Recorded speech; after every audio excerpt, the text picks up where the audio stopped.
worship you, my Father. I give you honor. I give you all the glory, give you all the praise. Thank you because you said in the word that we shall hear a voice behind us telling us this is the way, walk in it. When we turn to the right and we turn to the left.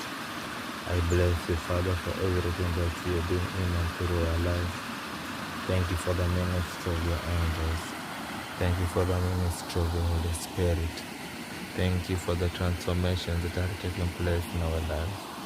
Thank you for our families and our loved ones. Thank you, Almighty Father, for our marriages and our children.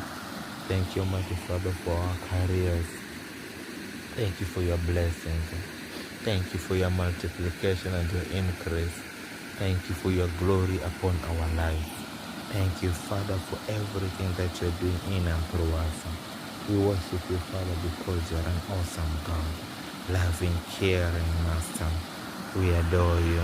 Thank you for your goodness and your mercy.